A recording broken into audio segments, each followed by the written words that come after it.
anak-anak, gimana nanti keluarga anak. Tapi seorang yang berani dia akan mengeluarkan. Lebih berani mana Umar bin Khattab sama Abu Bakar Siddiq?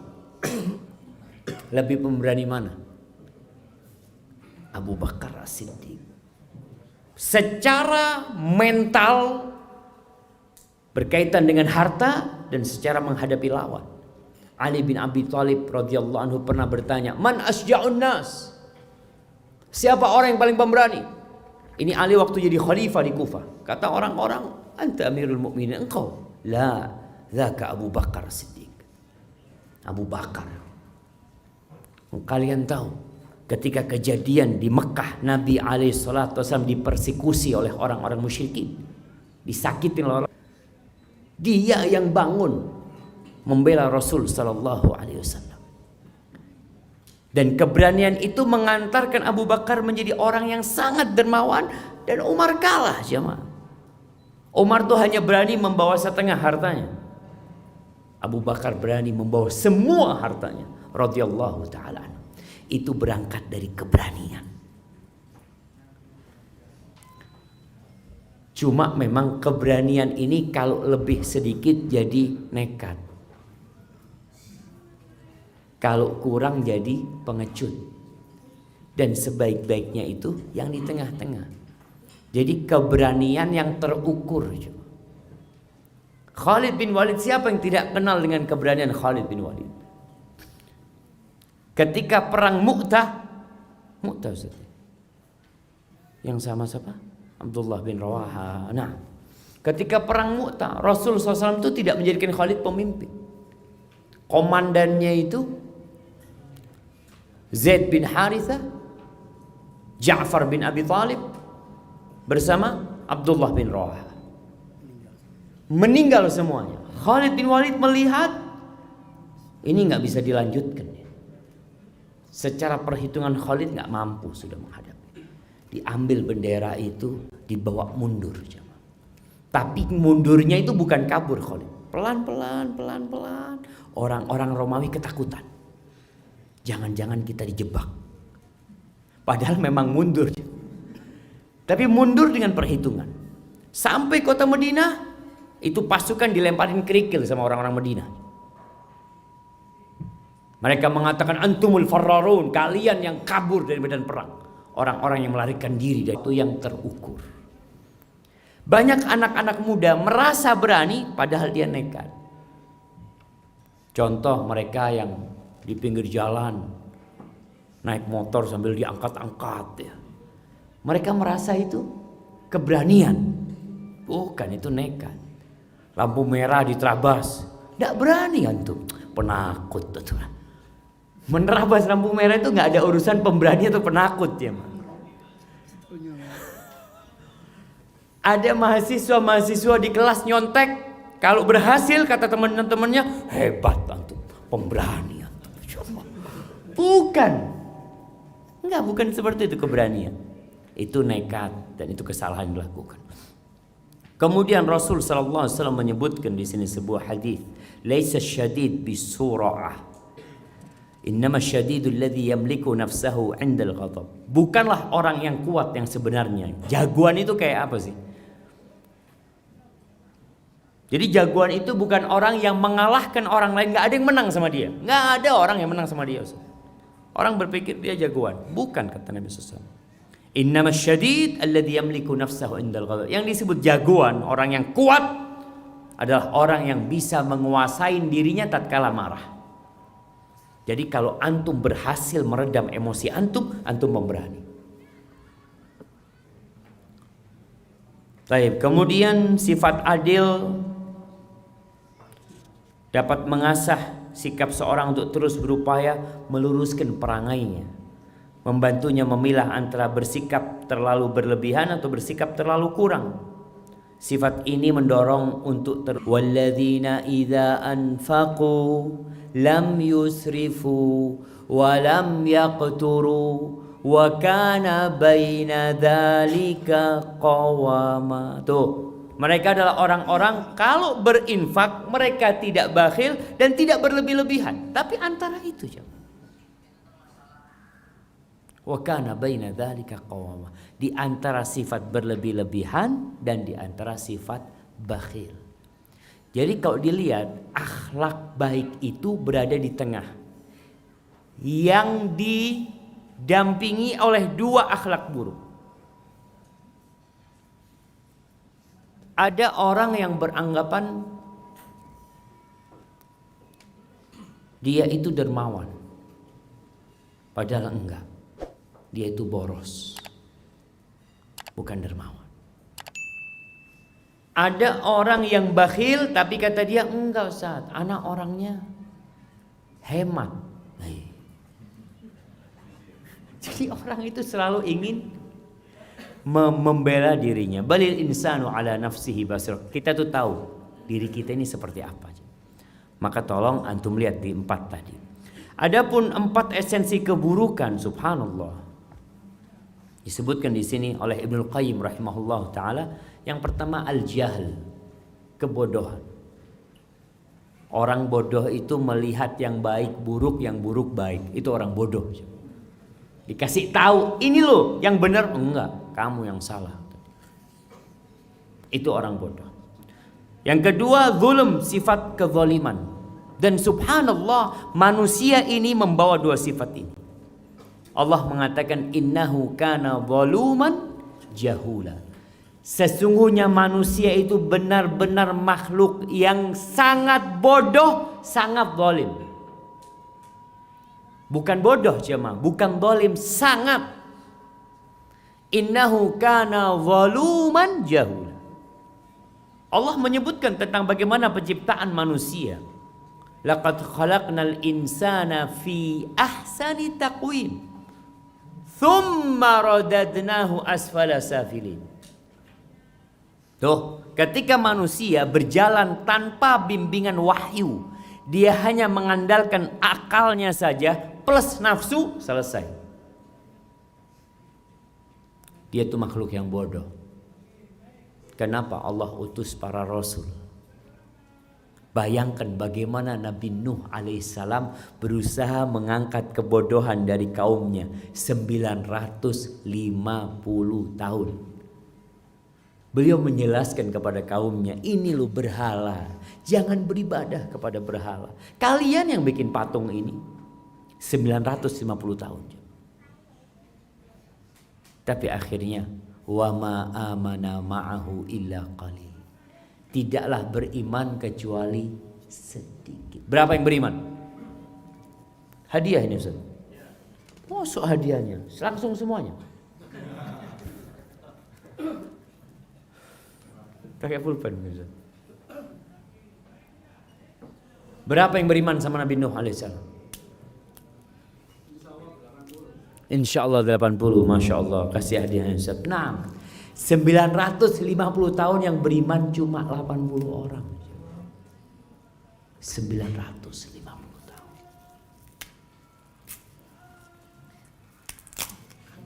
Masya Allah. Ini tidak niat yang ngasih hadiah Ustaz.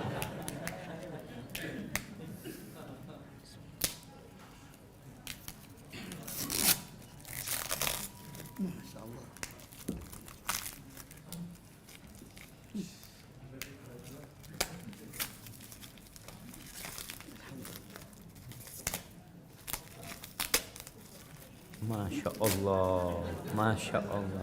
Antum nggak pernah jualan buku, Ustaz? Enggak. Soalnya anak pernah jualan buku dulu, jemaah. Kasih hadiahnya, Ustaz. Fadhal, Ustaz. Masya Allah.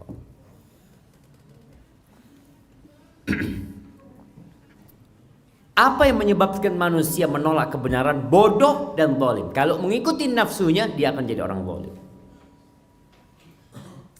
Maka itu kalau antum suka melakukan kezaliman, hendaklah memperbaiki diri. Yang ketiga, syahwat. Mengikuti syahwatnya. Allah Azza wa Jalla berfirman, wa amma man khafa maqama rabbih wa nahan nafsa 'anil hawa fa innal jannata hiyal ma'wa. Adapun orang yang takut dengan makom Robnya, dia akan diberdirikan di sidang. Kalau dia merasa takut dengan hal itu dan dia menahan kemauan nafsunya, surga tempat buat dia. Jadi kalau mengikuti syahwat ini, ya udah, kita jadi seperti binatang. Allah ketika menyebutkan tentang orang-orang kafir, apa sih yang dikerjakan orang kafir di dunia ini?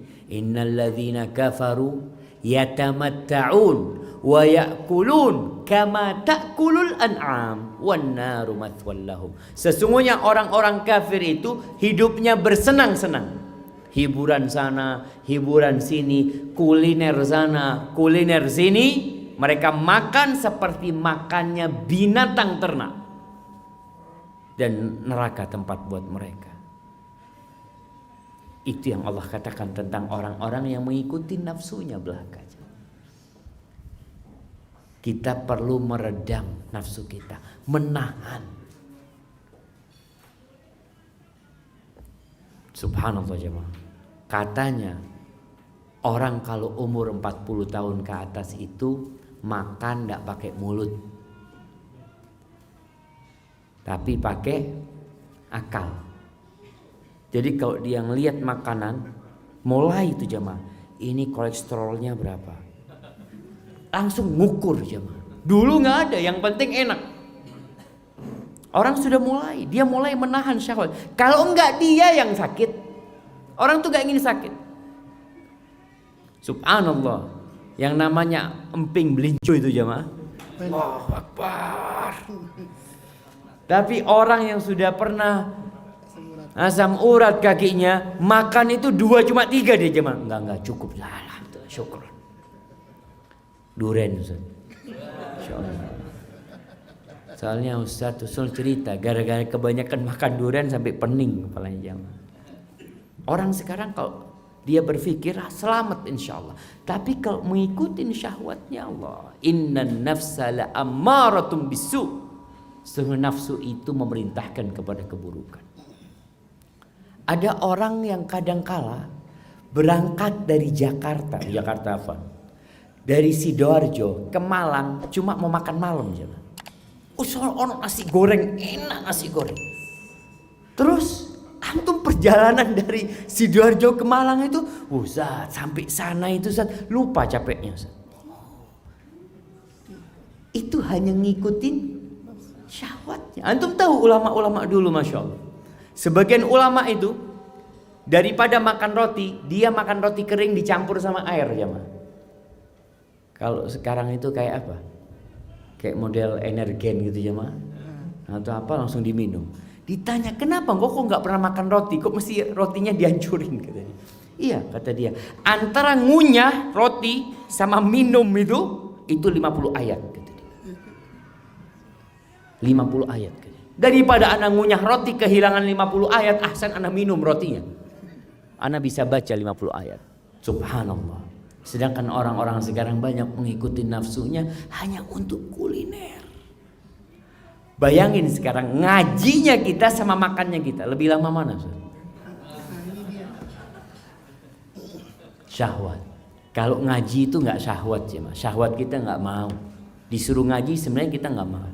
Makanya sebagian datang duduk sambil bismillahirrahmanirrahim. Ya ngikut syahwat tidurnya itu ya. Tapi yang keempat al-ghadab, marah nih. Marah ini termasuk akar akhlak buruk.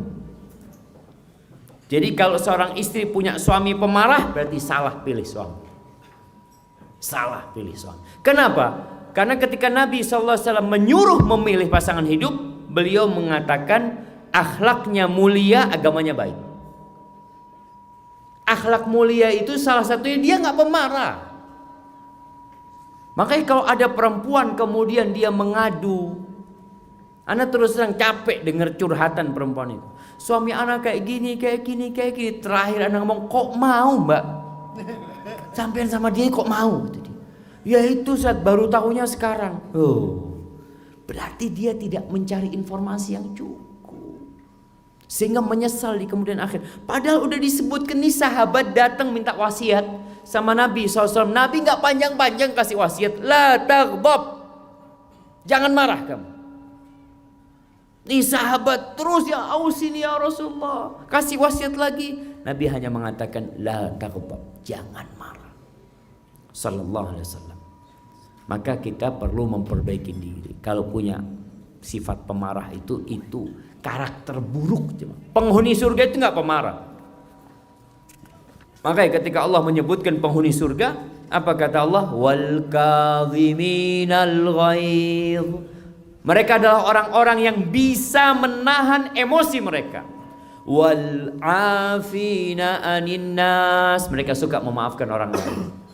Jadi kalau kita dapat pasangan hidup yang pemarah dan pendendam, rusak. Kenapa? Karena kita pasti berbuat kesalahan dalam kehidupan ini. Nggak ada yang lepas dari dosa. Tapi ketika punya pasangan hidup yang suka memaafkan, selesai. Jangan kesalahan 3 tahun yang lalu masih diungkit. Mas, ingat kamu waktu nyakitin hati saya. Kapan deh? 12 tahun yang lalu. Allahu Akbar. 12 tahun yang lalu jemaah. Ini terulang kembali, kata dia. Astagfirullah. Ya tapi memang harus sabar menghadapi itu. Baik. Terus jamaah, kapan sebuah karakter disebut mulia?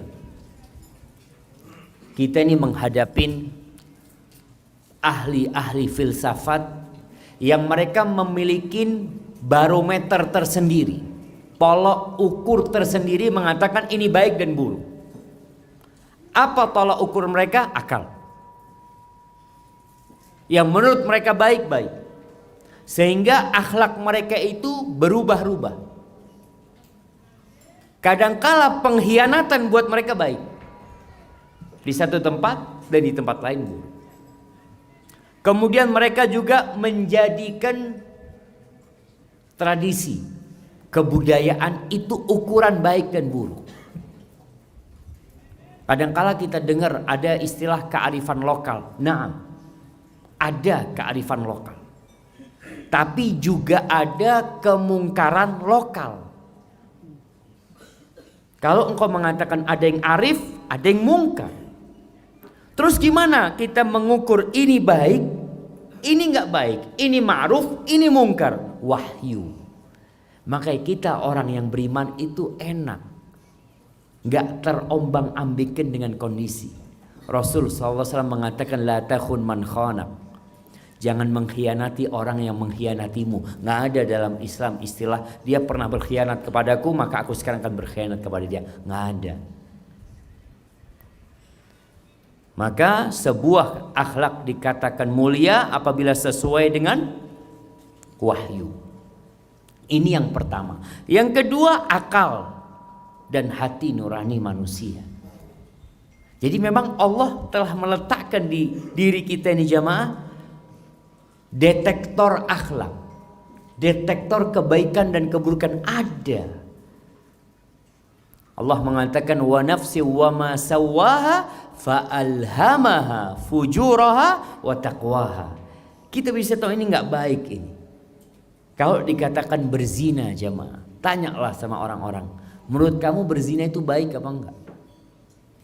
Ketika seorang sahabat minta izin berzina, bayangkan seorang sahabat Nabi rahimahullahu ta'ala wa radhiyallahu ta'ala anhu datang kepada Nabi kita Muhammad alaihi salatu wasallam mengatakan, ya Rasulullah idzan li bizina, izinkan aku untuk berzina. Dia tahu zina haram, tapi dia minta izin untuk berzina. Ketika dia minta izin berzina, sahabat ini pada ribut. Kok ada orang kayak gini? Lalu apa kata Nabi SAW? Udru, sini. Sampai dekat sama Nabi SAW. Duduknya rapat sama Nabi SAW. Sehingga Nabi bisa menyentuh dada dia. Nabi tidak berbicara tentang ayat-ayat yang mengharamkan zina. Kenapa? Karena dia sudah tahu zina haram. Makanya dia minta izin berzina. Apa kata Nabi SAW? Atardahu li ummik. Engkau mau nggak ibumu dizinain? Mulai nih detektor yang ada di diri dia dihidupkan kembali. Engkau ridho nggak ibumu dizinain orang? Ya nggak mungkin ya Rasulullah SAW. Ja'alani Allahu fidak. Lalu Nabi mengatakan kepada dia SAW, walan nas yardawna li ummahatim. Orang-orang juga nggak ridho ibunya dizinain. Engkau mau nggak saudarimu dizinain? Engkau mau nggak? Atau anak perempuanmu dizinain? Enggak mau Rasulullah SAW. Orang juga nggak mau. Engkau mau nggak bibimu dizinain orang? Enggak Rasulullah SAW. Bibumu dari pihak ibumu? Enggak Rasulullah SAW. Dia selalu mengatakan ketika Nabi menawarkan itu kepada dia, dia mengatakan ja'alani Allahu fidak. Enggak Rasulullah SAW. Aku siap menjadi pertebusan untuk dirimu. Lalu Nabi selalu mengatakan kepada dia SAW, walan nas yardawna li ummahatihim banatihim akhwatihim. Orang juga enggak mau. Akhirnya ketika orang ini sudah muncul kebencian kepada zina, Nabi SAW menepuk dadanya mendoakan dia. Allahumma tahhir qalbah wa hassin farjah.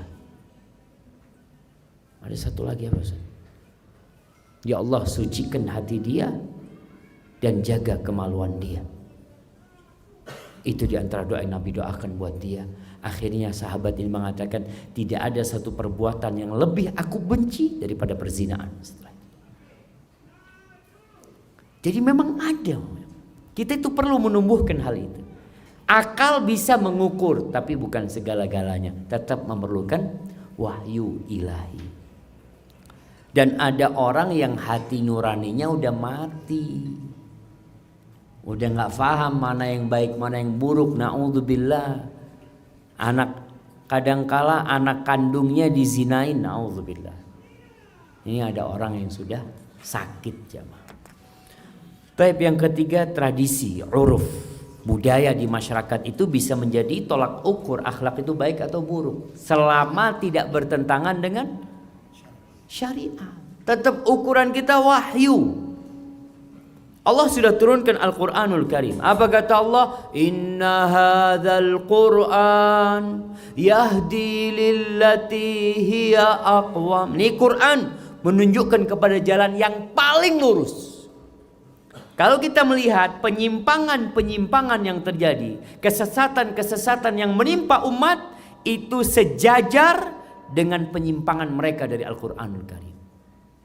Semakin mereka jauh dari Al-Quran, semakin jauh penyimpangan mereka. Semakin mereka mendekat, semakin mereka mendapatkan petunjuk. Baik. Kemudian di sini dibahas langkah-langkah mengasah hati nurani ya. Kita perlu mengasah supaya hati nurani kita itu jadi, istilahnya itu hassas. Hassas ini peka, sensitif. Jadi peka, jadi langsung tahu, oh ini nggak boleh, nggak usah tanya sama Ustaz, kayaknya nggak boleh. Antum kok tahu, kok nggak enak hati anak ya? Karena ketika datang seorang sahabat bertanya kepada Rasulullah SAW tentang akhlak yang mulia dan tentang dosa, dia bertanya tentang akhlak yang mulia, tentang albir, tentang kebaikan. Jawab Nabi SAW, albirru husnul khuluq. Bukan husnul yakin. Ustaz ini namanya husnul khuluq, husnul yakin. Kebaikan itu husnul khuluq, akhlak yang mulia. Wal ithmu, dan dosa, Nabi tidak menyebutkan dosa ini 1, 2, 3, 4, enggak. Beliau memberikan sebuah kaidah buat orang ini. Mahaka fi nafsika wa karihta ayyattali alaihin nas. Sesuatu yang bergejolak dalam jiwamu dan engkau tidak ingin orang lain tahu. Itu dosa. Jadi mungkin kita nggak tahu dalilnya jemaah, tapi perasaan nggak enak kita melakukannya itu, jangan sampai orang lain tahu. Dari situ kita bisa mengatakan kayaknya nih dosa. Nabi juga pernah mengatakan istafti qalbak sallallahu alaihi wasallam. Mintalah fatwa kepada dirimu, kepada hatimu. Jadi minta fatwa kepada hati kita. Terkadang sebagian orang itu minta fatwa ke ustadz ini kok kurang pas ya. Cari ustadz lain. Kok kurang pas? Bukan kurang pas karena nggak sesuai dengan nafsunya dia. Ini yang anak tunggu fatwanya. Alhamdulillah dapat sudah fatwanya. Itu ada sebagian orang yang seperti itu. Enggak, engkau tahu kan engkau sedang mengikuti nafsumu.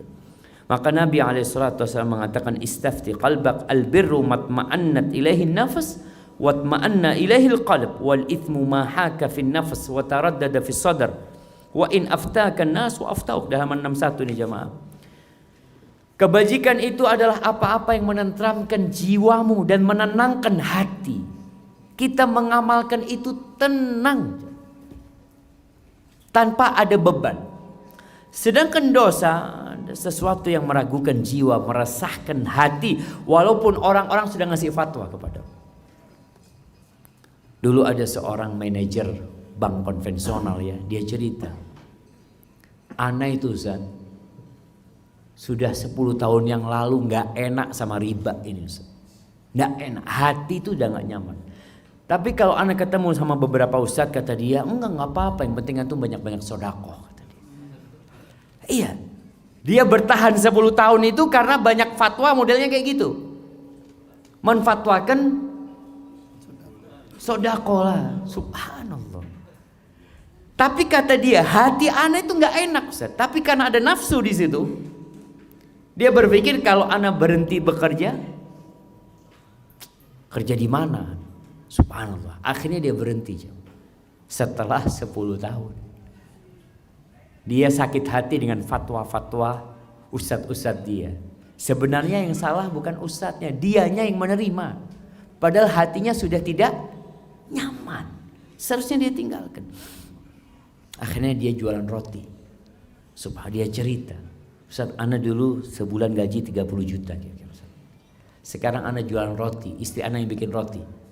Kadang-kala kalau dapat pesanan Ustadz, pesenannya keuangan 160.000, bahagia sekali Ustaz.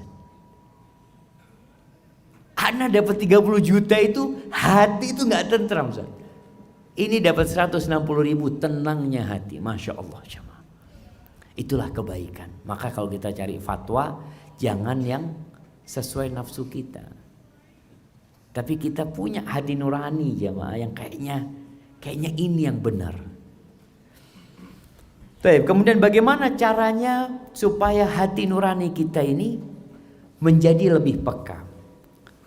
Yang pertama ada banyak kaidah, artinya kita memperbanyak amal soleh, ya, memperbanyak membaca sejarah-sejarah orang-orang yang baik, mengkaji tentang ayat-ayat Al-Quran yang memerintahkan untuk melakukan kebaikan. Itu membuat hati semakin peka.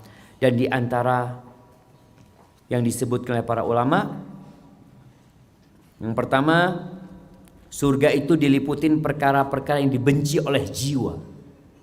Dan neraka itu diliputin perkara-perkara yang disukai oleh syahwat. Jadi kalau sebuah tindakan syahwat antum condong ke sana, tinggalkan. Jadi kalau sebuah perbuatan syahwat antum condong untuk melakukannya, antum tinggalkan. Ini dalam hal yang meragukan coba. Kenapa? Karena surga itu diliputin dengan hal-hal yang dibenci oleh jiwa. Neraka diliputin dengan nafsu yang enak-enak. Maka tatkala antum jiwanya kok nggak suka dengan perbuatan ini, insya Allah ini mengantarkan ke surga. Karena surga, kata Rasulullah SAW, huffatil jannah bil makarih wa huffatin nar bis syahawat. Ini untuk perkara-perkara yang kabur loh jemaah. Yang kita nggak bingung kita, mana sih sebenarnya yang benar? Yang kedua, perlakukan manusia sebagaimana dirimu suka mereka memperlakukanmu, sebagaimana kita ingin diperlakukan. Dulu ketika SD, ya anak termasuk yang sering dijiwit sama bu guru dulu coba. Jadi di sini ini warnanya biru, karena sering apa? Kalau guru perempuan tuh suka jiwit sini. Kalau guru laki itu godek ini coba. Masya Allah. Salah satu pelajaran guru itu mengatakan, kalau dijiwit sakit jangan jiwit orang lain. Ini sebuah kaidah. Jadi sebagaimana kita ingin orang lain memperlakukan kita, antum perlakukan orang lain seperti itu. Jadi jadikan dirimu di posisi dia. Kamu mau nggak digitukan? Nggak mau, jangan. Makanya kalau kita memperlakukan hal ini, kaidahnya dalam kehidupan kita, yang namanya penipuan itu nggak akan terjadi, jemaah. Kenapa? Karena antum nggak mau ditipu. Ada yang ceritanya orang beli jeruk, Ustaz. Ingat cerita jeruknya, mah. Dia katanya manis, kata dia jeruknya. Pulang kecut, balik lagi yang beli ini. Pak, saya beli jeruk 2 kilo. Kecut, Bapak bilang manis. Bapak cuma 2 kilo, saya 2 keranjang.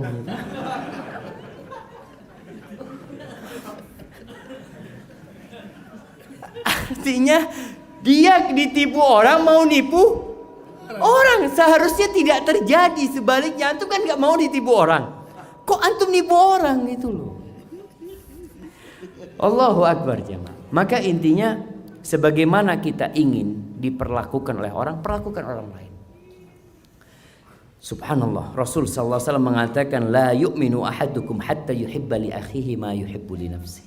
Tidak beriman seseorang di antara kalian sampai dia mencintai orang lain seperti mencintai diri sendiri. Seperti mencintai diri sendiri. Orang beriman itu bersaudara, ya. Jangan sampai kita memperlakukan hal ini hanya kepada sahabat. Dan ini banyak terjadi. Kadangkala kita mau belanja sesuatu, mau belanja buah, mangga, kita datang ke orang yang kita kenal, tanya, Mas, mangganya enak? Aduh Ustaz, enggak Ustaz, lagi kurang bagus Ustaz.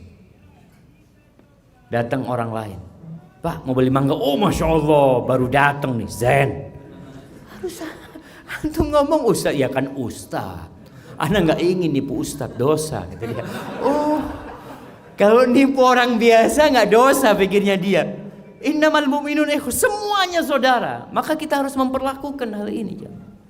Ini yang akan membuat tadi nurani kita semakin peka kepada orang lain. Jadi kalau antum lihat kadangkala antum masuk ke bis, antum duduk, ada orang tua berdiri. Coba antum bayangkan, kalau antum tua, apa yang antum inginkan? Yang muda-muda ini kadangkala ngelihat orang tua langsung pasang headset, nunduk ke bawah. Pura-pura gak kelihatan. Kenapa dia pura-pura gak kelihatan? Karena dia tahu gak enak perasaan dia ngelihat orang tua berdiri, dia duduk. Itu perasaan dia gak nyaman. Maka terpaksa dia pura-pura gak ngelihat. Soalnya kalau dia ngelihat terus, dia berdiri. Karena gak nyaman dia. Maka ini yang perlu kita praktekkan dalam kehidupan ini. Kemudian yang ketiga, berkaitan dengan sabda Nabi SAW, barang siapa yang menghindari syubhat, maka ia telah menyelamatkan agama dan kehormatan. Meninggalkan syubhat. Jadi kalau ada perkara yang syubhat, syubhat ini ada yang antara wajib dan sunnah. Apa yang harus kita lakukan? Kalau ternyata ada yang mengatakan wajib, ada yang mengatakan sunnah, sikap kita apa? Kerjakan. Karena dua-duanya perintah gitu loh. Lebih selamat kita kerjakan. Soalnya kalau ada yang mengatakan, iya kan ada yang berpendapat sunnah. Iya, ada yang berpendapat sunnah. Terus apa ruginya untuk ngerjain? Bagaimana kalau yang benar ternyata yang berpendapat wajib? Antum telah meninggalkan kewajiban. Maka kalau antara wajib dan sunnah, antum memilih mengerjakan.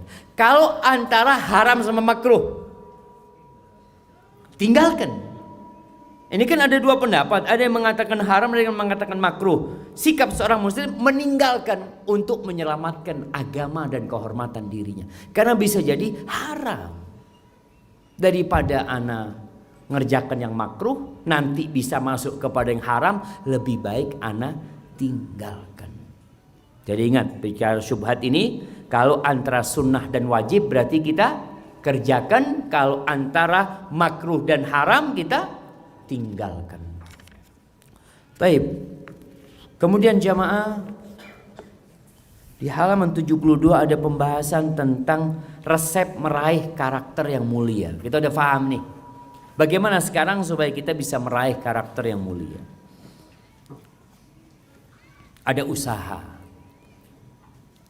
Yang pertama, ini doa jamaah salah. Bukan yang pertama, doa ini yang ketiga.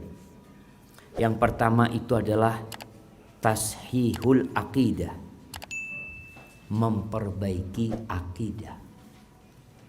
Itu pembahasan Ustadz Abu Ubaidah nantinya.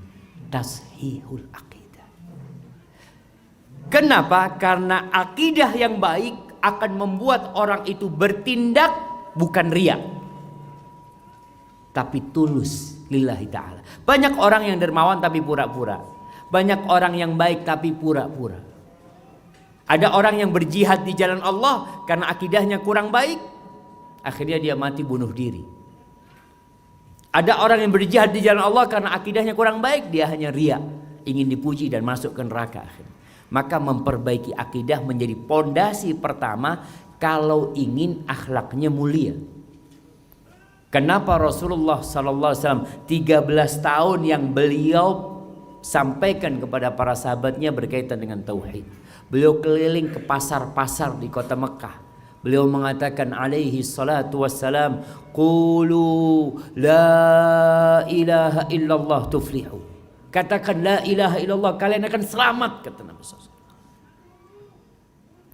Ayat-ayat yang turun di kota Mekah rata-rata berkaitan dengan akidah. Berkaitan dengan iman kepada Allah, iman kepada hari akhir, dan iman kepada kenabian Rasulullah sallallahu alaihi wasallam. Itu yang terus diulang-ulang. Kalau akidahnya kuat, untuk mengamalkan akhlak itu insya Allah mudah. Tapi sekali lagi, akidah ini bukan hanya pelajaran jamaah. Bukan antum menyelesaikan pembahasan kitab tauhid lalu antum mengatakan akidah anak udah benar. Kita tahu iman itu qaulun bil lisan, ucapan dengan lisan, wa'tiqadun bil jinan, keyakinan dengan hati. Maka tadi kalau kita bicara orang yang sodakoh jamaah, Abu Bakar As-Siddiq berani bersodakoh dengan semua hartanya karena ada sebuah keyakinan yang dahsyat di hatinya Abu Bakar. Sampai kata para sahabat, oh Abu Bakar itu mengalahkan sahabat yang lainnya bukan karena amalan dia lebih banyak dari yang lainnya, tapi dengan sesuatu yang terhujam di dalam dadanya. Inilah keimanan. Maka perbaiki keimanan tadi.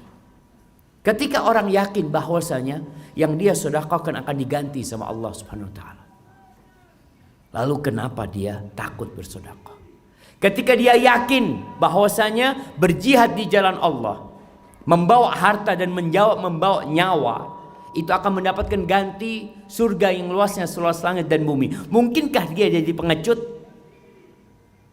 Ketika orang yakin dengan qada dan qadar, bahwasanya apa yang terjadi pasti sudah ditetapkan oleh Allah Subhanahu wa taala, mungkinkah dia takut mati di medan perang? Khalid bin Walid radhiyallahu taala anhu, dia mati di atas ranjangnya jemaah. Tidak mati di medan perang. Berapa ratus peperangan yang dia pimpin, sampai dia mengatakan tidak ada satupun tempat di tubuh dia kecuali ada bekas sabetan pedang, tusukan tombak, dan anak panah yang menghujam dia. Penuh. Jadi Khalid ini bukan kebal jemaah. Oh kebal Khalid bin Walid. Ambil pisau Ustaz. Enggak. Supaya orang tahu tuh, keberanian itu bukan dengan kekebalan. Kalau orang kebal berani, pantas jemaah. Memang kebal dia. Umpamanya seperti itu. Antum melihat besi, antum pukulin besi itu. Lalu antum mengatakan, Masya Allah, pemberani besi ini Ustaz. Pemberani apa? Besi dia itu. Khalid bin Walid, tubuhnya penuh dengan luka. Ha anadha amutu kama yamutu thawr. Kalian lihat sekarang aku mati seperti matinya sapi jantan. Mati di atas ranjang. La namat a'yunul jubana. Semoga gak tidur tuh orang-orang yang pengecut. Soalnya orang kalau pengecut tuh takut gak bisa tidur cuma. Kematian itu inilah keyakinan tadi jemaah. Beriman dengan takdir Allah Subhanahu wa taala membuat orang jadi bisa berakhlak mulia. Ketika seorang mau marah, dia mau marah nih, mau melampiaskan amarahnya dan dia mampu melampiaskan amarahnya, tapi dia ingat dengan firman Allah, wal kadhiminal ghaidh, itu penghuni surga orang-orang yang menahan emosinya, dia jadi tahan emosi karena yakin penghuni surga harus seperti itu. Maka tashihul aqidah menjadi cara yang pertama untuk memperbaiki akhlak. Yang kedua, tekun ibadah.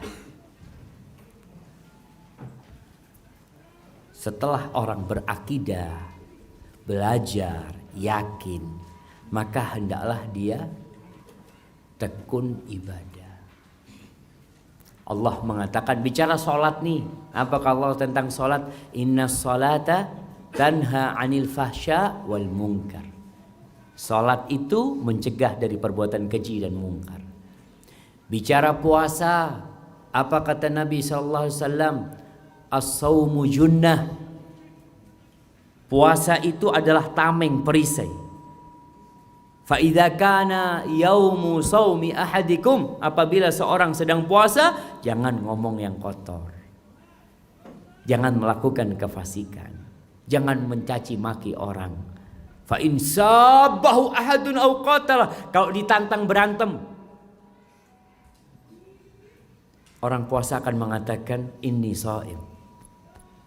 Apakah dia mengatakan secara lisan keras atau dia di hatinya mengatakan aku sedang puasa, dia nahan emosinya.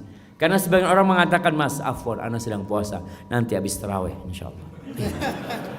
Bukan jamaah. Jadi dia bukan menunda, tapi dia sedang menahan emosinya. Aku sedang puasa, harus bisa aku menahan emosiku. Itu puasa. Bicara zakat, apa kata Allah? Khudh min amwalihim sadaqatan tutahhiruhum wa tuzakkihim, dia ambil dari harta mereka sedekah, zakat tuh. Apa gunanya zakat ini? Subhanallah, menyucikan mereka, menyucikan hati mereka dari sifat bakhil, dari cinta harta yang berlebihan. Wa tuzakkihim biha, masya Allah. Jadi bersih nih, orang akan tumbuh jadi lebih baik dengan banyak zakat. Dan keluarkan zakat jemaah. Orang kalau mengeluarkan zakat sedikit lillahi ta'ala, karena masih sedikit. Dia punya uang 100 juta, cuma 2,5 juta, bismillah, ana tambahin 3 juta. Uangnya jadi 1 miliar, 25 juta. Motor 1 jawab. Mulai punya uang 1 triliun, tambah berat lagi. 1 triliun berapa? Kalau 1 triliun zakatnya berapa? 25 miliar. Iya betul. Iya. 25 miliar. Ustaz, bagi 2 Ustaz, nggak habis. Nah, artinya orang itu berat teman, tapi ketika dia biasa mendidik dirinya dari yang kecil sehingga tadi tumbuh perasaan berani untuk sedekah. Makanya orang itu kalau punya uang 100.000, berani dia sedekah 50.000, berani. Kenapa berani? Karena pandangan dia nggak banyak 50.000. Ketika dia punya uang 1 juta, berani dia keluarkan 500.000. Mulai agak bingung. Karena dalam pandangan dia banyak. Dia lupa bahwasanya hartamu sekarang semakin banyak. Artinya engkau sedekahkan tetap 50%, tetap tidak berubah. Dulu engkau sedekah 50%, sekarang 50%. Lalu kenapa berat? Karena memandang banyak. Tapi coba dipandang dengan akidah yang benar, maka insya Allah kita akan mudah beramal. Jadi berkaitan dengan yang kedua, perbanyak, masya Allah.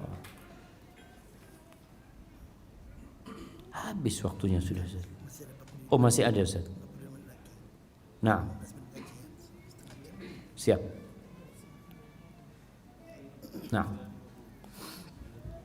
jadi ingat yang kedua itu ibadahnya benerin.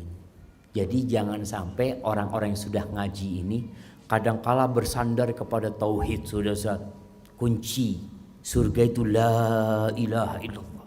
Alhamdulillah. Ana ibadah biasa-biasa aja, yang penting kuncinya ana bawa. Subhanallah. Rasul sallallahu alaihi wasallam apakah seperti itu? Memang ada masyarakat yang nggak boleh kita sampaikan kepada mereka hadis-hadis harapan, ditunda penyampaiannya. Seperti kisah Nabi bersama Mu'adz sallallahu ala nabiyina wasallam. Ketika ditanya tentang hak Allah atas hambanya dan hak Allah atas hambanya dan hak hamba atas Allah Subhanahu wa taala. Nabi sebutkan di haknya. Ana tidak akan sampaikan kepada antum. Nabi sebutkan. Ketika selesai Nabi menyebutkan kepada Mu'adz bin Jabal, apa kata Mu'adz? Afala ubashirun nas? Apakah boleh aku sampaikan kepada umat manusia, kasih kabar gembira kepada mereka? La, jangan. Fayattakilu. Nanti mereka akhirnya bertawakal, akhirnya malas beribadah. Enggak. Di surga itu banyak derajat yang tinggi. Biar mereka berlomba-lomba ke sana. Tapi kadangkala hadis ini disampaikan di awal-awal kajian tentang tauhid. Padahal Mu'adz bin Jabal radhiyallahu anhu baru menyampaikan hadis itu ketika mau mati. Ketika mau mati baru dia sampaikan. Karena dia takut ada sebuah ilmu yang belum tersampaikan. Maka kita pun ketika menyampaikan lihat orangnya. Jangan dimotivasi dia untuk beramal. Memang itu keutamaan tauhid jamaah. Subhanallah. Allah mengharamkan neraka buat orang yang mengatakan la ilaha illallah. Tapi jangan sampai orang itu dibikin malas beribadah gara-gara kita sampaikan hal ini. Ada orang yang sedang berbuat dosa ya, dan dia nggak tobat-tobat, lalu kita sampaikan kepada dia hadis tentang yang membunuh 100 orang. Tentang mas, ada yang bunuh 100 orang aja tobatnya diterima. Oh iya, ana baru 70. Kita salah menyampaikan jamaah.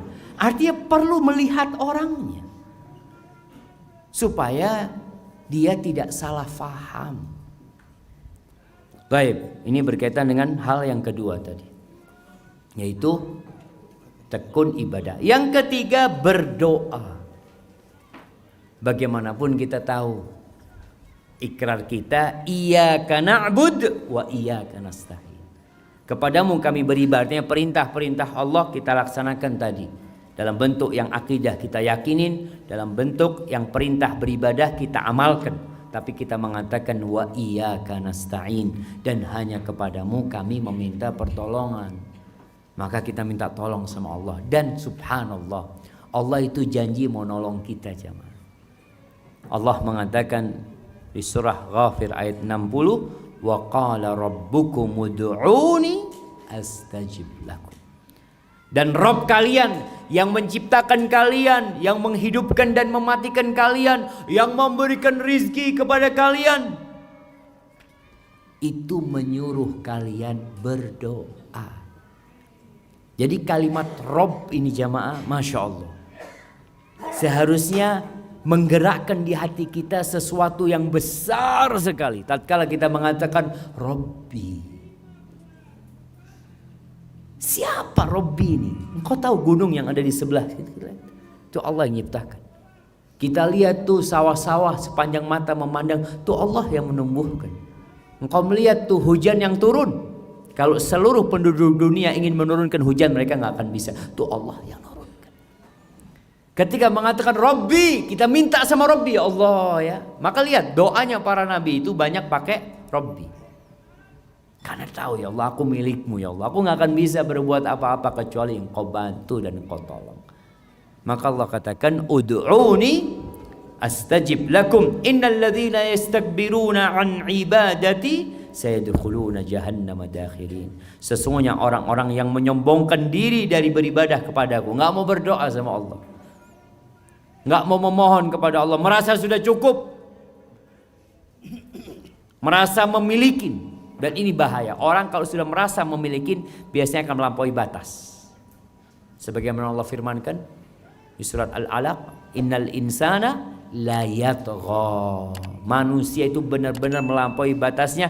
Kapan? Ar-ra'ahu istaghna. Ketika dia melihat dirinya memiliki, udah punya. Taib. Dan orang yang paling lemah adalah orang yang paling gak bisa berdoa. Doa itu bermanfaat untuk sesuatu yang sudah turun dan yang belum turun. Jadi ada sesuatu yang ada pada diri kita. Ya Allah Ustaz, ana ini kok punya sifat tadi pemarah Ustaz ya. Ana gak bisa bergurau Ustaz. Kalau teman bergurau kadangkala ana temperamen tadi seperti itu. Ada orang seperti itu. Minta sama Allah. La yaruddul qadha illa du'a.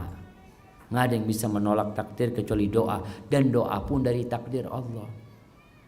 Makanya Umar bin Khattab, ada sebuah riwayat yang mengatakan, inni la ahmilu hammad du'a. Aku tuh tidak terbebani dengan inni la ahmilu hammal ijabah. Dia mengatakan aku itu tidak terbebani dengan dikabulkannya doa. Kenapa? Karena Allah janji akan mengabulkan doa. Masa kita nggak percaya? Wa innama ahmilu hammad du'a. Yang jadi beban aku itu doa. Kadang-kadang nggak bisa berdoa aja. Waktu-waktu mustajab kita ngobrol. Wallahi sahih. Kemarin tuh habis asar. Itu waktu mustajab. Harapan dikabulkannya doa. Antum ngapain kemarin? Antum tanya, kadang-kala ya Allah. Sibuk ngobrol, ngopi, minum teh, macam-macam. Kan boleh santai Ustaz, boleh. Tapi ini kesempatan berdoa. Dan banyak kita tidak memanfaatkan. Antara azan dan qomat. Waktu mustajab. Di sepertiga malam akhir. Waktu mustajab. Kita ngapain? Tidur. Allah wa nas'alullah al-afiyah jamaah. Moga Allah kasih kesempatan buat kita untuk lebih mendekatkan diri kepada. Maka doa. Dan kebanyakan orang doanya hanya minta dunia. Kita itu sering minta doa kesembuhan karena kita tahu sakit. Orang kalau nggak sakit nggak minta kesembuhan. Tapi kalau sakit dia minta kesembuhan. Kita tahu nggak kita sedang sakit jiwa kita aja. Jiwa kita ini sakit. Maka perlu tiap hari minta sama Allah Azza wa Jalla. Ini di antara doa yang diajarkan oleh Nabi SAW ya. Allahumma ati nafsi taqwaha wa zakkiha anta khairu man zakkaha anta waliyuha wa maulaha. Ya Allah, jadikan jiwaku ini jiwa yang bertakwa. Berikan ketakwaan itu kepada jiwaku.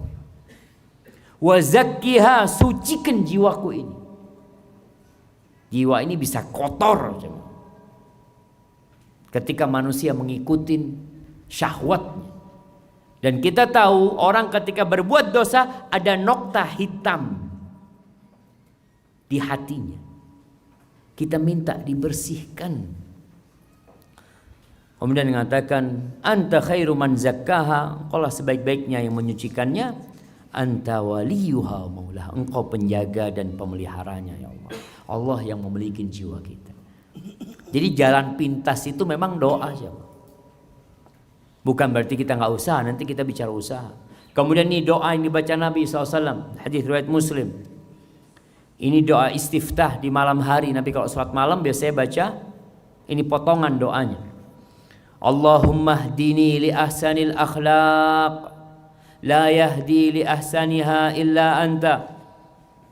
Wasrif anni sayyi'al akhlaq, la yasrifu anni sayyi'aha illa anta. Sampai akhir, labbaik wa sa'daik wal khairu kulluhu fi yadaik wasyarru laysa ilaik ana bika wa ilaik. Itu doa Nabi SAW. Minta hanya kepadamu ya Allah. Ya Allah, berikan, tunjuki aku pada akhlak yang baik. Minta, bayangkan jemaah, minta ditunjukin kepada akhlak yang baik. Padahal Allah Azza wa Jalla telah mengatakan kepada Nabi alaihi salatu wassalam, wa innaka la'ala khuluqin azim. Sesungguhnya engkau benar-benar berada di atas akhlak yang mulia, yang agung. Ternyata beliau masih berdoa. Kemarin yang ada yang bertanya tentang Nabi Muhammad SAW, itu kan Nabi Ustaz. Nabi berdoa. Artinya antum ikutin Nabi aja. Apa yang bisa diikutin? Kita disuruh bertakwa kepada Allah sesuai dengan kemampuan kita. Nabi berdoa, baca doa. Kemudian doa Nabi juga SAW, Allahumma hassanta khalqi fahassin khuluqi. Ya Allah, sebagaimana Engkau telah membaguskan tubuhku, penciptaanku, maka baguskan akhlakku. Jadi kalau dilihat bahasa Arabnya, akhlak itu dari asal kata kha lam qaf. Kha lam qaf. Ada khalqun, ada khulqun wa khuluqun. Khalqun itu rupa manusia yang zahir. Rupanya kayak apa sih? Ya kelihatan, matanya lebar, umpamanya, alisnya bagus, dagunya apa? Terbelah. Istilahnya apa, Ustaz? Apa istilahnya dagu yang terbelah itu, jemaah?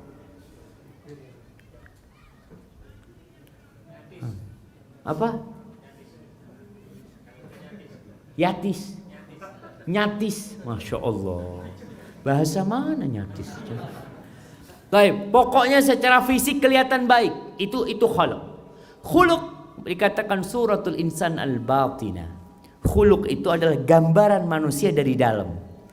Ada gambaran luar, ada gambaran dalam. Banyak orang peduli dengan gambaran luar. Kalau bercermin, senyum-senyum sendiri. Dia lihat, Masya Allah. Sayang cerminnya nggak bisa ngomong. Kalau cermin bisa ngomong, bosen dia mungkin. Ya antum lagi hari ini, antum lagi. Allah, itu suratul insan al-zahir. Orang banyak peduli dengan itu, sehingga kalau kita lihat perempuan-perempuan itu, Masya Allah, apa saja dia lakukan untuk menjaga penampilannya. Bapak-bapak juga seperti itu kan. Baca doa ini bukan hanya ketika bercermin. Ini doa kapan aja dibaca, tapi kadang-kala antum tersenyum di cermin, Allah, ingat sama Allah. Ya Allah, sebagaimana Engkau baguskan rupaku, tubuhku, maka baguskan akhlakku. Ingat, doa ini dibaca umum, bukan hanya ketika bercermin. Baik, kemudian waktunya Ustaz masih ada, Ustaz. Yang keempat, berilmu, belajar. Orang tuh kalau belajar, insya Allah jadi faham mana yang baik dan mana yang buruk. Ana punya anak Yusuf yang nomor 5. Dia sekarang sedang PAUD. Masya Allah. Dia pulang dari sana ada perubahan. Karena ilmu itu memang merubah sikap seseorang. Dia diajarin di sana. Jadi kalau sekolah kemudian nggak berubah karakternya, tutup sekolahnya. Sampai ada yang mengatakan wa ayyu naf'in liman ya'ti madarisakum in kana yakhruju minha mithla ma dakhala. Apa manfaatnya sekolah di sekolahan kalian tuh kalau lulus seperti baru masuk, nggak ada perubahan. Makanya ilmu ini subhanallah. Allah mengatakan fa'lam annahu la ilaha illallah astaghfir li dzambik. Suruh berilmu dulu. Kita banyak beragama tanpa berilmu. Ada orang yang udah dikasih akhlak mulia, alhamdulillah. Ada akhlak yang bawaan lahir, kita udah bahas hal itu. Ada yang diusahakan. Salah satu cara mengusahakan dengan cara berilmu. Maka yang disebutkan kisah, atau di sini kita baca firman Allah di surat Ali Imran ayat 164, Allah mengatakan laqad mannallahu 'alal mu'minin idz ba'atsa fihim rasulan min anfusihim yatlu 'alaihim ayatihi wa yuzakkihim. Sesungguhnya Allah telah memberi karunia bagi orang-orang yang beriman ketika Dia mengutus di antara mereka seorang rasul dari golongan mereka sendiri yang membacakan ayat-ayatnya. Nih proses pembelajaran. Membacakan ayat-ayatnya dan membersihkan mereka dari sifat-sifat jahat. Yuzakkihim wa yu'allimuhumul kitab wal hikmah, dan mengajarkan kepada mereka Al-Quran dan kalau ada yang marah, diam. Ini latihan. Diam. Awalnya kan antum marah teriak-teriak. Sekarang antum marah diam, sambil mungkin matanya melotot ya. Tapi diam. Nanti setelah diam ngomong.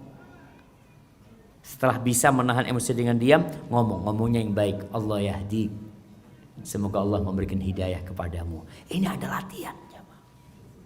Semua akhlak itu bisa dilatih. Contoh nih orang yang biasa tidur habis subuh. Kebiasaan dia tidur habis subuh. Bisa nggak dirubah? Bisa. Ustaz, udah 20 tahun Ustaz kayak gini Ustaz. Bisa dirubah. Bagaimana caranya? Mulai besok. Habis subuh dari masjid nggak pulang ke rumah, jalan-jalan ke pasar gitu ya. Sampai ngantuk-ngantuk di jalan nggak apa-apa, sudah jalan. Sampai rumah berangkat kerja. Ustaz, di tempat kerja ngantuk akhirnya Ustaz. Ya sudah, besok seperti itu 2 kali sampai 2 pekan. Setelah 2 pekan pulang dari masjid langsung ke kamar, langsung ke kasur ambil selimut. Setelah 2 pekan. Masuk kamar ambil selimut, antum gak bisa tidur ya. Oh ya, karena kebiasaannya sudah berubah. Jadi semua itu perlu pelatihan. Jadi gak ada yang mengatakan Ustaz, ana dari lahir udah kayak gini Ustaz, udah gak bisa. Gak ada kata-kata gak bisa. Kita gak boleh putus asa. Allah itu katanya, kata Allah, ana inda dhanni abdi bi. Aku bergantung dengan perasaan hambaku kepadaku. Jadi kalau antum husnudzon sama Allah bisa berubah, insya Allah antum akan berubah. Kemudian yang keempat, lingkungan. Faktor lingkungan juga mendukung. Kita perlu menciptakan lingkungan yang baik. Ada orang dari kampung, Masya Allah jemaah, ke Jakarta jadi supir mikrolet. Kumpul tuh sama supir-supir mikrolet. Kira-kira ngomongnya pelan-pelan apa teriak-teriak aja? Teriak-teriak aja. Karena lingkungannya seperti itu. Dan kalau dapat lingkungan yang tidak mendukung, pindah. Kenapa disyariatkan hijrah? Ya karena tadi ada anak-anak yang lingkungannya ya minum. Dia akan minum. Anak SD minum. Karena lingkungannya minum. Antum lihat doli yang di Surabaya yang sudah dihilangkan.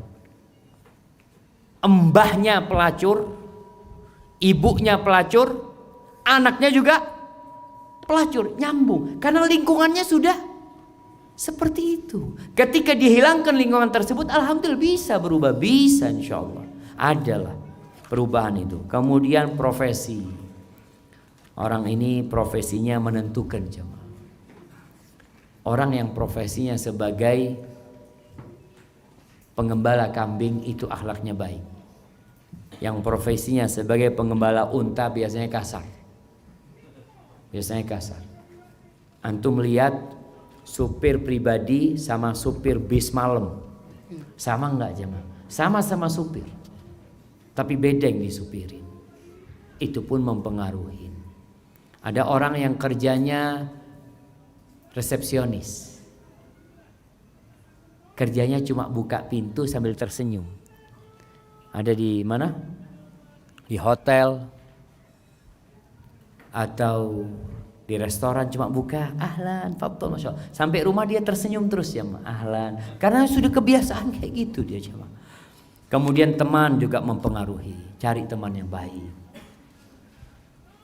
Yang ketujuh, mencari-cari kekurangan diri. Insya Allah ini kita akan bahas pada pertemuan yang akan datang. Ustaz, tafadhal Ustazana.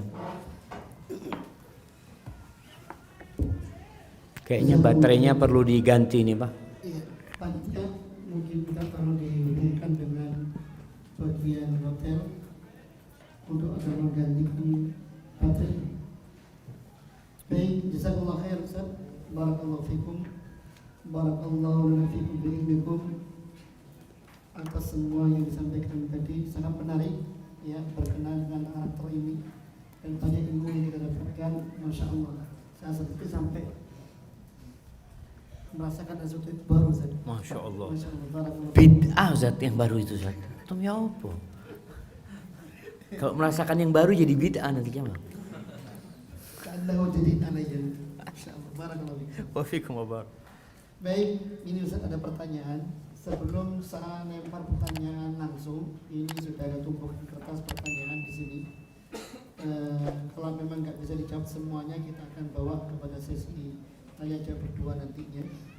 Pertanyaannya Ustaz, bagaimana merubah karakter yang sering marah-marah dan bersuara keras jika bicara dengan ibu? Nah, ya kalau ini bahaya sekali jemaah. Allah Azza wa Jalla mengatakan wala taqul lahuma uffin wa qul lahuma qawlan karima. Allah melarang dan memerintahkan. Allah melarang dengan mengatakan jangan berkata uff. Uff ini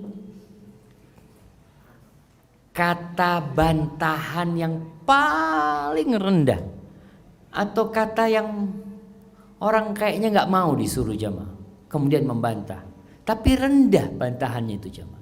Dia masih mengamalkan. Kadang-kadang orang mau ya, nggak boleh sama orang tua. Kalau ngomong sama orang tua itu wa qul lahuma qawlan karima.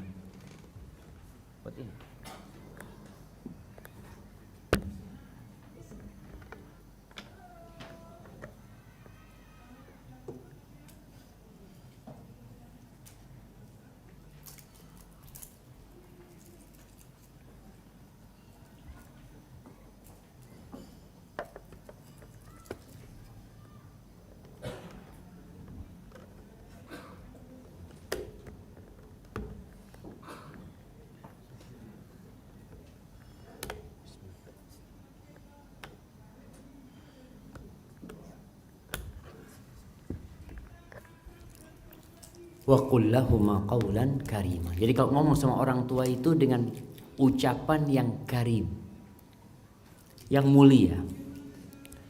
Kata-katanya mulia, intonasinya indah.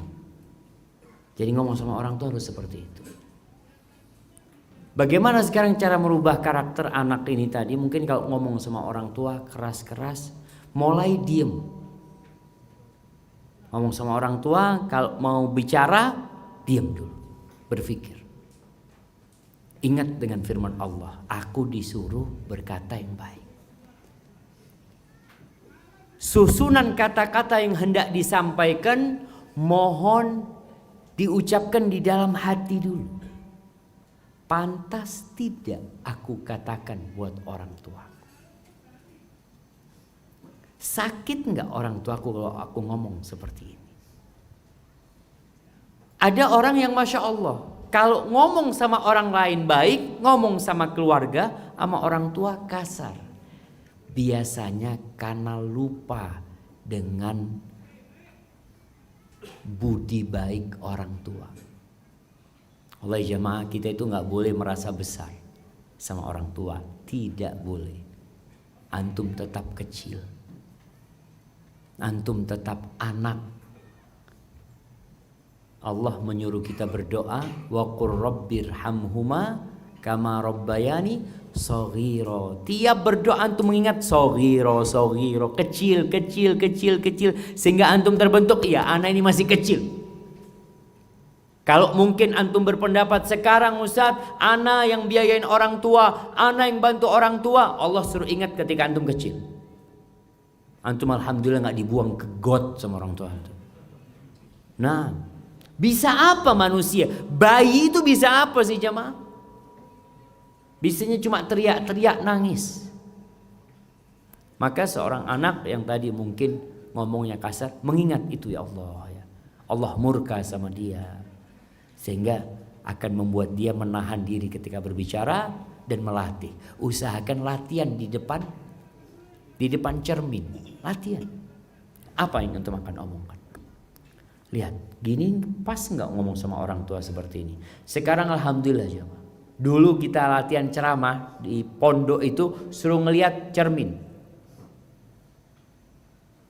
Jadi kadang-kala ketawa-ketawa sendiri. Sekarang sudah ada handphone.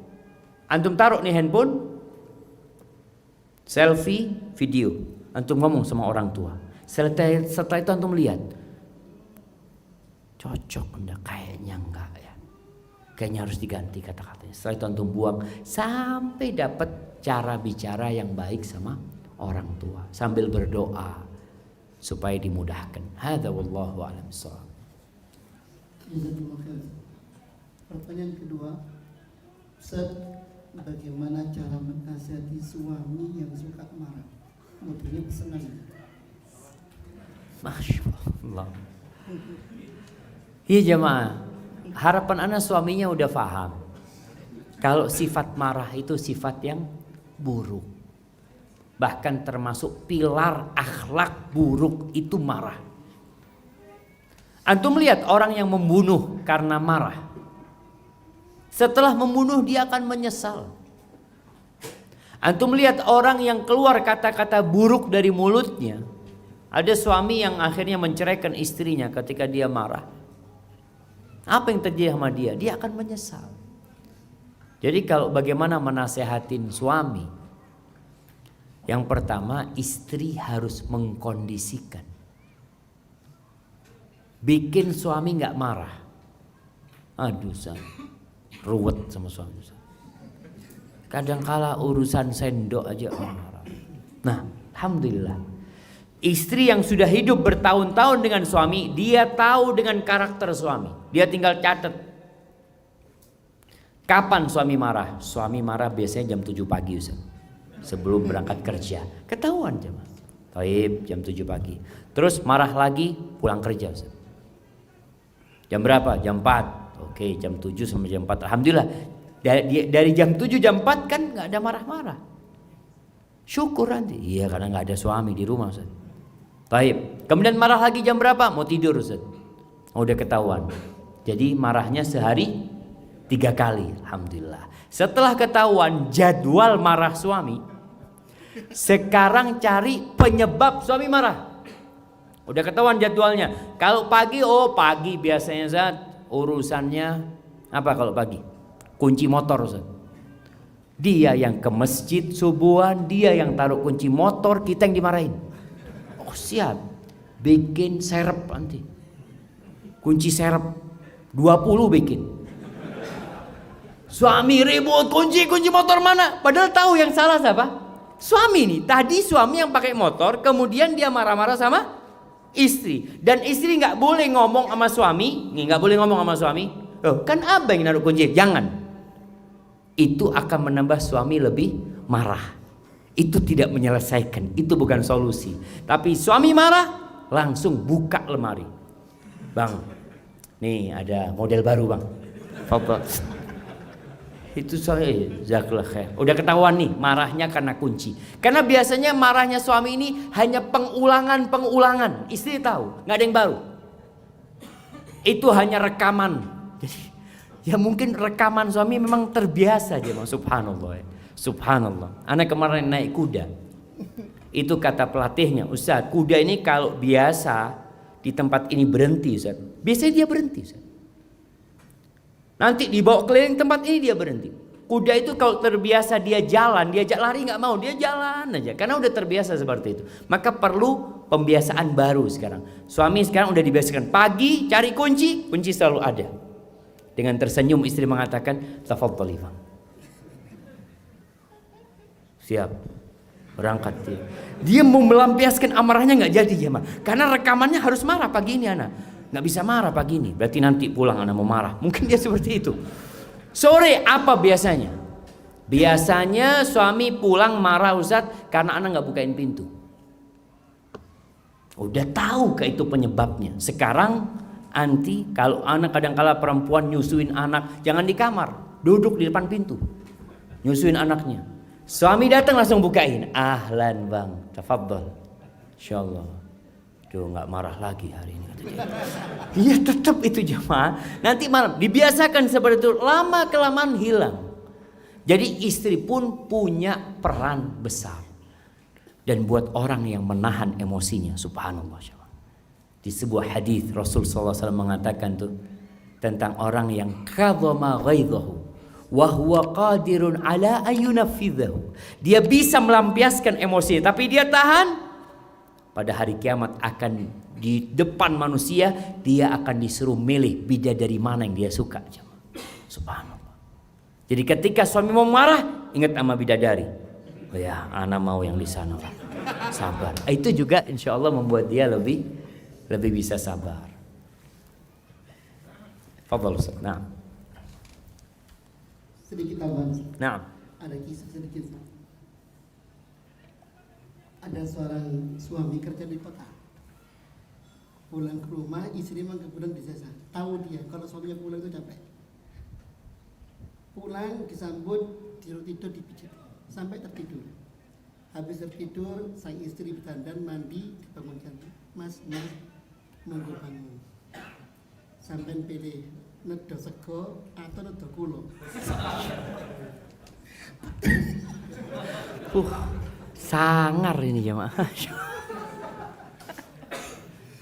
Gak pernah marah akhirnya. Akhirnya nggak pernah marah, masya Allah. Nedo kulo tak ada sego.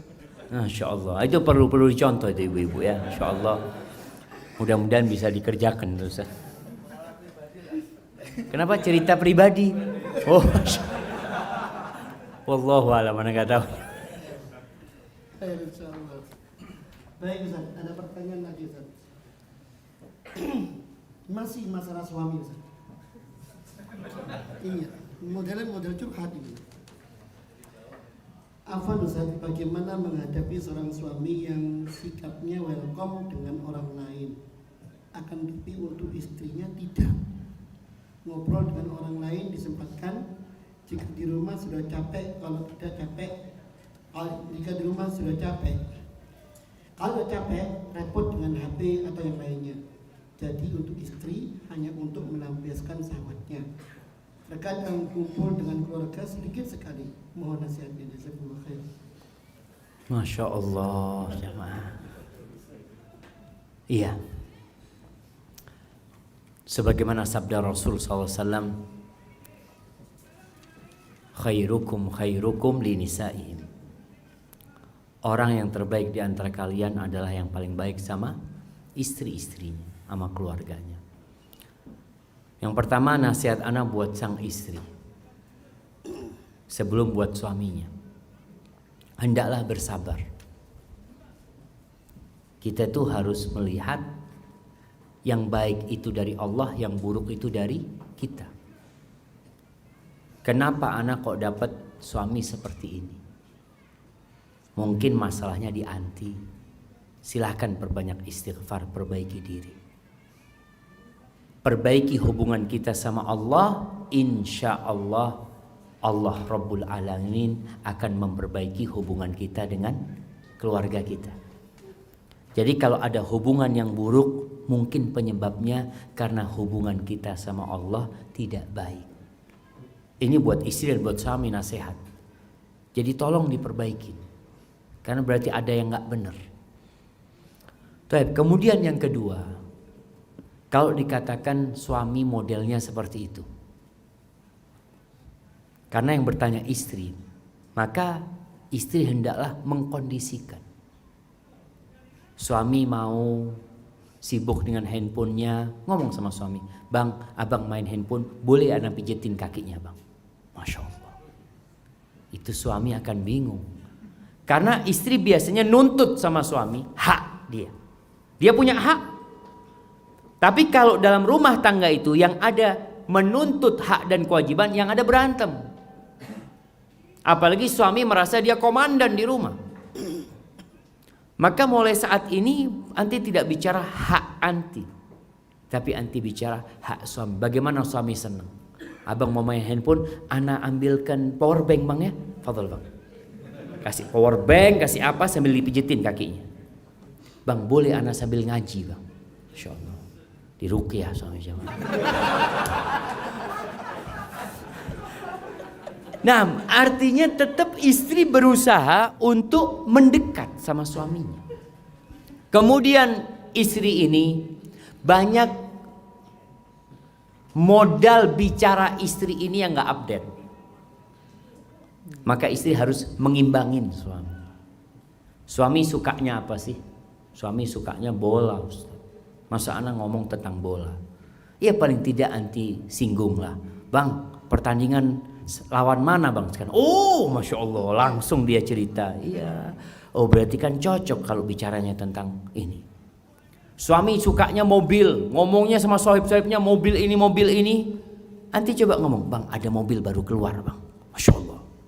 Dilihat istrinya, sejak kapan mengikuti mobil? Sejak abang suka sama mobil. Artinya ada hal yang perlu mengajak suami ini berbicara. Kemudian berikan pelayanan yang lebih. Kalau tadi dikatakan istri hanya menjadi tempat pelampiasan syahwat, nggak apa-apa. Karena salah satu tujuan nikah itu. Tapi bukan hanya itu. Mulai saat ini anti berusaha ketika suami pulang, anti dalam kondisi yang begitu indah. Dengan parfumnya, dengan pakaian yang indah ya. Ketika suami datang, mungkin hari ini dia tidak melihat.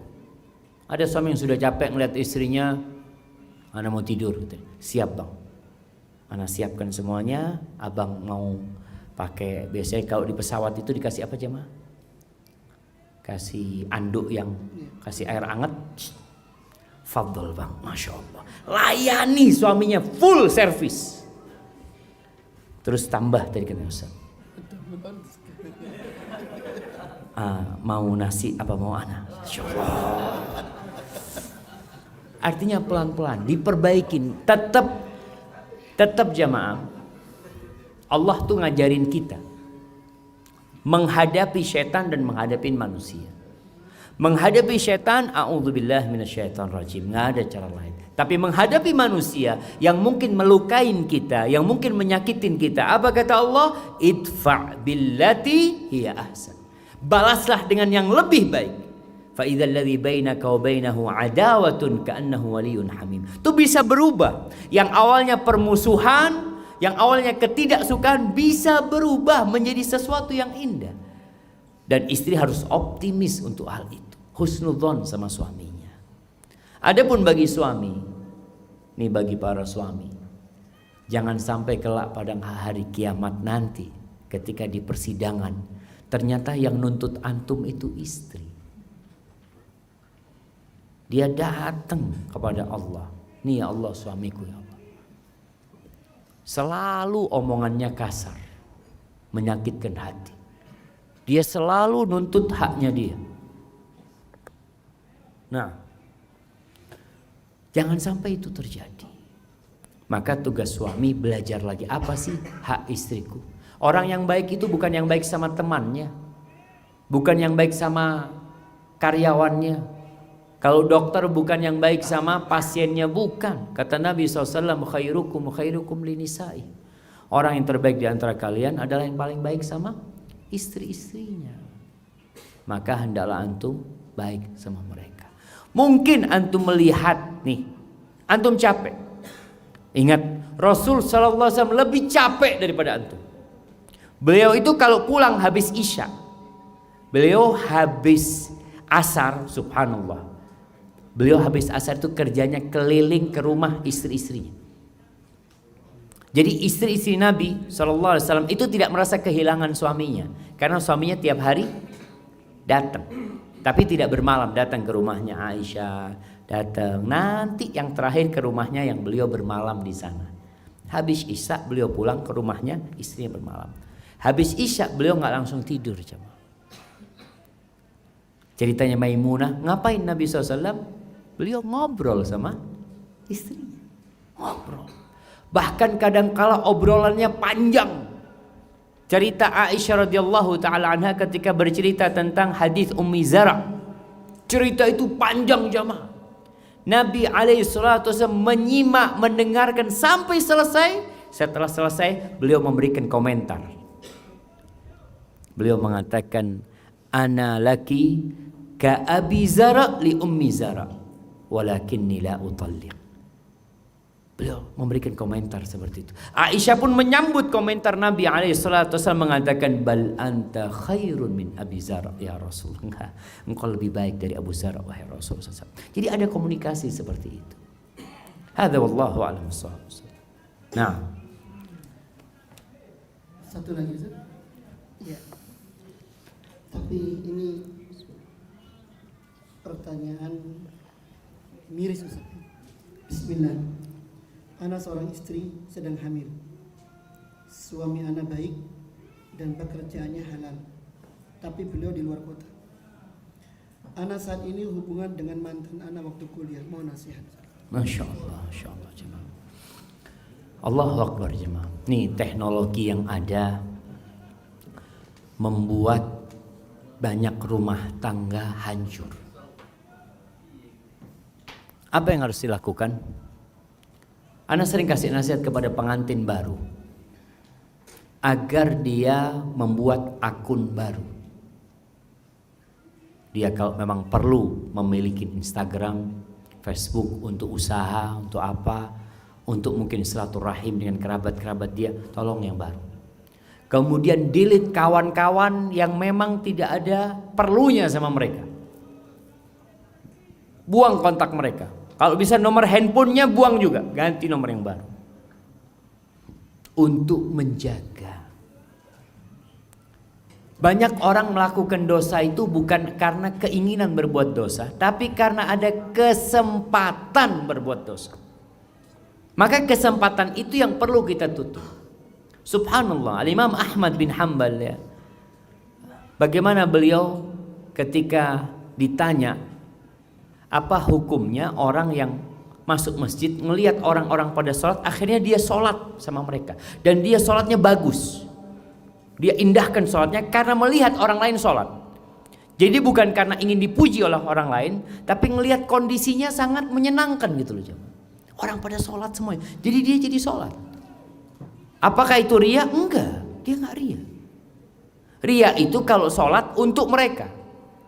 Tapi ini sholat semangat beribadah karena melihat kawan-kawannya sedang sholat. Melihat orang pada ngaji jadi kepingin ngaji. Maka tadi ketika seorang ini dia sendirian, suaminya keluar kota, bikin lingkungan yang membuat engkau selamat. Jangan chatting dengan siapapun yang tidak ada perlunya sama mereka. Kalau perlu teman curhat, orang kalau sendiri itu biasanya perlu teman curhat, silahkan. Tapi tidak dengan laki-laki lain.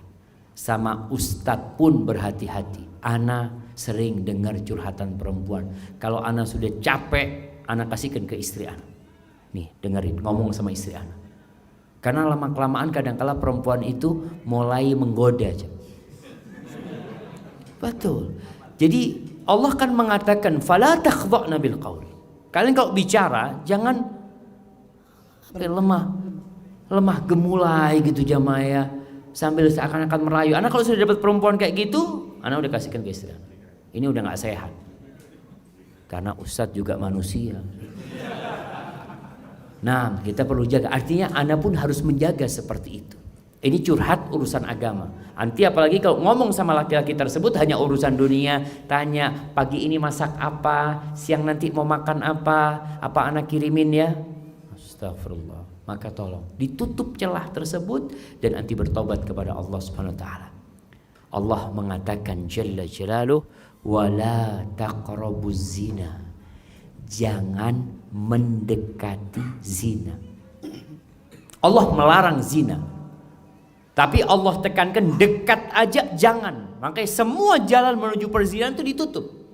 Memandang aja suruh tundukkan. Bicara aja ada aturannya. Berdua dengan wanita yang bukan mahramnya nggak boleh karena setan yang ketiganya. Hadza wallahu a'lam bishawab. Dan bagi para suami yang meninggalkan istrinya, tolong jaga Allah. Ihfadillah yahfadka. Jaga Allah di tempat perantauan. Niscaya Allah akan jaga istrimu. Tapi kalau ada laki-laki yang di tempat perantauan bekerja tidak menjaga Allah, istrinya juga nggak akan dijaga nanti.